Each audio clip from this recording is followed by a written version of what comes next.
So I want to hear more about your career. Like, I know it's interesting. Like you say you climbed the ladder. Like, we just kind of glazed over that. That shit ain't easy. What mountain and how? I mean, no, but it kind of along the lines of what you said. I used to get, when I went to the corporate world, and I'd get asked all the time, it was because we had the biggest parts department in the world, the biggest service department as far as ROs were, the biggest sales department. I would always get asked in the corporate meetings, okay, now tell us about parts. What are you doing?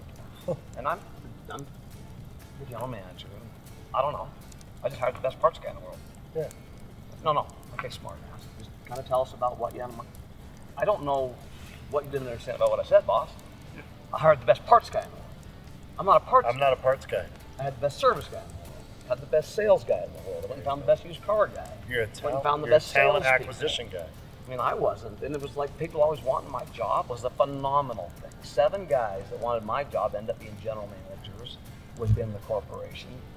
And that was growth. Made my job that just much easier. Yeah. Because they're busting their butt to do so. But personally, it was a mentor gave me a chance because I asked. And that's what you invited yourself. I invited myself to an open position, period, and I took it. I didn't know what the hell I was doing. I can't believe I didn't get fired. When I left the company 10 years later, my brother took my job, and I didn't know I had a nickname at corporate, which was Teflon Tim, because I must have stepped in a lot of buckets. But it was just, it was a 51-49 thing, and luckily I made the 51 side of the equation, and they kept me. But mine was basically, it was golden. You know what I mean? I knew what I wanted to do, and I was absolutely passionate about getting to where I wanted to get. When I started in the automotive industry and cleaning cars, parts department, service department, body shop, I kind of went all the way through. And making minimum wage, being married for the first 3 years living in a trailer on the reservation, is motivating. So optionless motivation. We talked about that earlier. Yeah. You have no other option but to find a path to success. Well, and I can back up a lot of that thought process. If you don't know what you're doing, just step into it.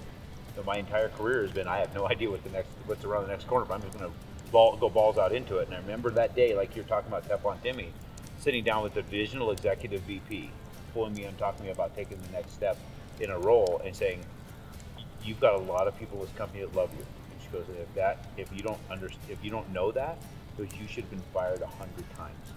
Said, but people care about you enough that you're still here. Now we want to give you a management position. But that comes from you caring about those people. Exactly. And a lot of the times I did a lot of rogue crap, but that rogue crap ended up being beneficial moves because it's way outside of the norm. I don't doubt everything you did was way outside the norm, but it had a result that they couldn't calculate and end up being a really, really good result. And they couldn't see the result coming because they were trying to follow a path that was paved by somebody else that couldn't think outside the box before.